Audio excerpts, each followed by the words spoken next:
What's good, y'all? I like being off camera now more. It's better for me being off the camera. Off camera. All right, guys. I haven't done no WWE content, wrestling content in a while. Y'all like it when I do it, so I'm going to talk some pro wrestling here. And I appreciate all y'all, man. Please like, share, subscribe. Brandon Love Sports TV. Shout out to the LDBC. Let's do it. All right, so let's talk about the modern babyface.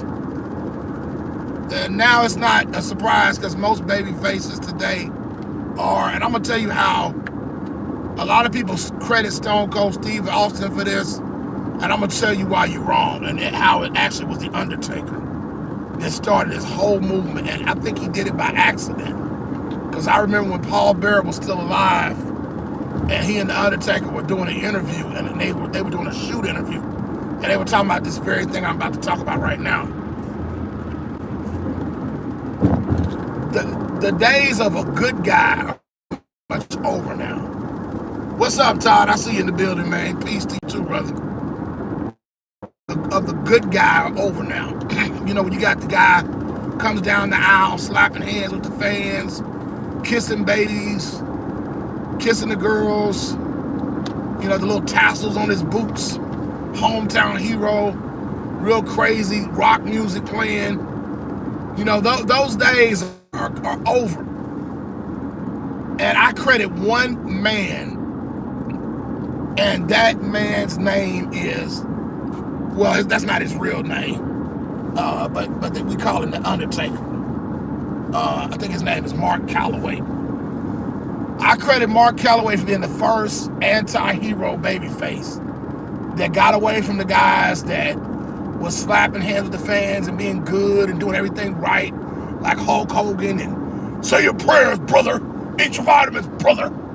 You know, all that bogus garbage, you know, of the past, and became somebody that was just like more related. Now, I will say Stone Cold Steve Austin made it more believable because he wasn't playing a character. Like, he was just a good old boy from Texas that drank beer and all this kind of stuff.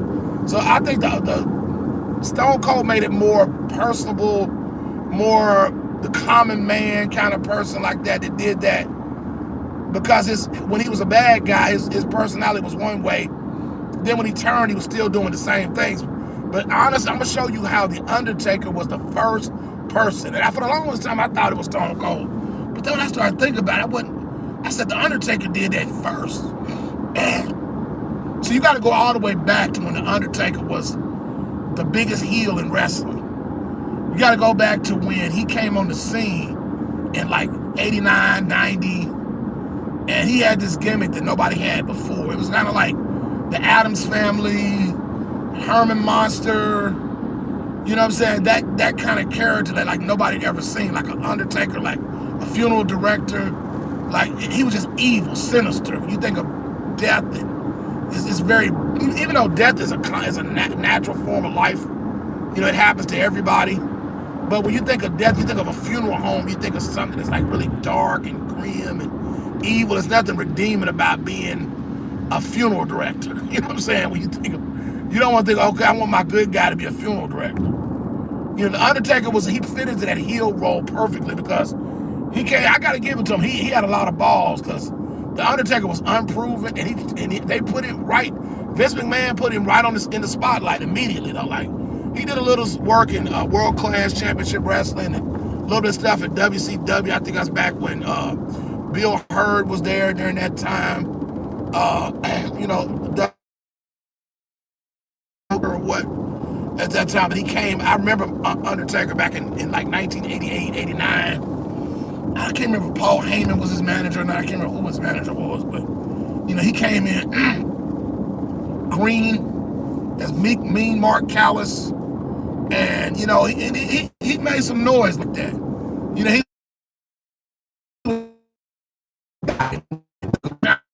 and you know, Undertaker always was a great athlete, but he didn't have the right gimmick, I believe. And so Vince McMahon did something with him, got him, and put him the right gimmick at the right time. He was young and strong, Texas boy, and just took him and just, he was green, but, you know, Vince McMahon got something out of him, you know, and he came in, played the role well, and they threw him in deep water, because immediately he's challenging Hulk Hogan for the World Heavyweight title. The biggest baby face, the biggest good guy. I am a real American. Fight for the rights of every man. I'm going to go talk positively about Hulk Hogan. I know he's dead, so for some of his fanboys who can't take nobody being real and honest about it, I will say, you know, I'm going to keep it positive about Hulk Hogan on this one, out of respect to his family and all that other stuff. But, you know, Hulk Hogan was like the biggest babyface star in wrestling at the time. So here you come bringing the Undertaker in here, throwing him in deep waters, got him going against Hulk Hogan. And Undertaker either is going to be sink or swim. And he got one of the greatest, you know, I got Paul Bearer, the third greatest bad guy manager. I got Bobby Heenan is my GOAT, Paul Heyman is my co-GOAT. I got to put Paul Bearer number 3. I got to get him up there. I got him ahead of J.J. Dillon, man. You know, Classy, Freddie Blassie, all them guys. But just Paul Bearer, just the way he worked with The Undertaker. Like, nobody could have ever worked with The Undertaker like Paul Bearer did. You know, and so you got those two guys working together and making the gimmick real, because Paul Bearer actually was an Undertaker in real life, which is really crazy if you ever listen to him tell his story.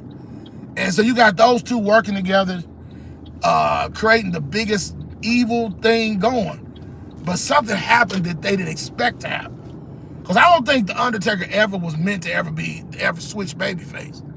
But what happened was what goes on in wrestling now, like, can I get a shout out?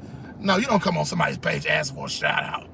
You know, you get on here, you come on here for a little while, you contribute to the channel, you comment and stuff like that, subscribe to the channel, then, you know, maybe I will give you a shout out.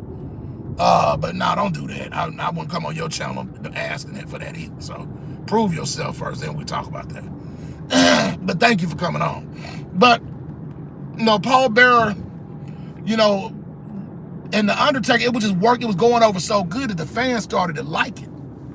And so now you got to pivot. You got to figure out what to do about this. Now Hulk Hogan is gone.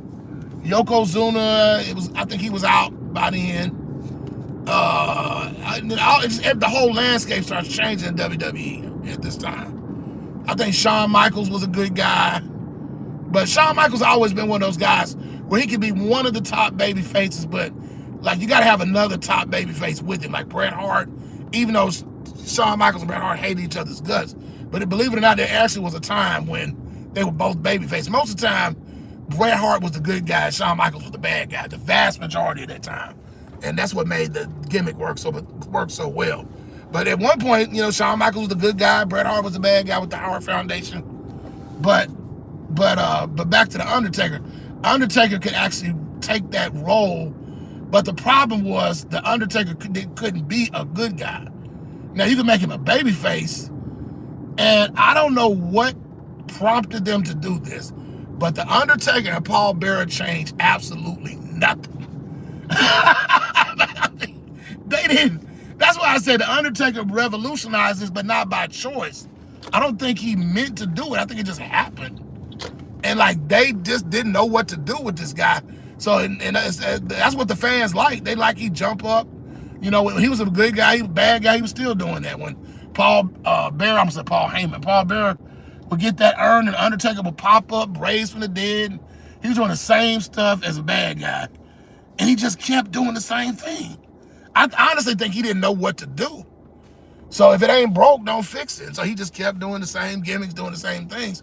And it was getting over with the fans. It's like, if you think about it, Undertaker didn't do nothing different. He was still doing heelish things. He was a heel. He was a baby face on paper, but he still, I mean, by all intents and purposes, he still was a heel, really. Like kind of like what Roman Reigns is doing right now. Like Roman Reigns ain't changed. He's still that same cocky dude that calling himself the tribal chief, all this stuff. There's nothing different about Roman Reigns. But that the Undertaker was the first person to do this. Before Stone Cold Steve Austin, before The Rock, before any of these guys who's doing this stuff now, and salute to them all. But if it hadn't been for the Undertaker, none of these guys would be doing none of this stuff. The Undertaker stood on business, changed the whole landscape of wrestling by just simply just doing what he was doing. And just being himself, not trying to change. I've seen a lot of bad guys, like Jake the Snake Roberts. He to me, but that was just kind of before his time. When Jake the Snake Roberts turned into a good guy, like he just was doing too much. He was being too nice, and it's like, and it didn't work to me.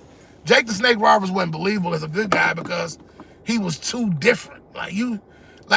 Just use what got you to the game. Whatever got you to the dance, that's what you keep doing. Keep doing. Yeah, The Rock is one of my all-time favorites.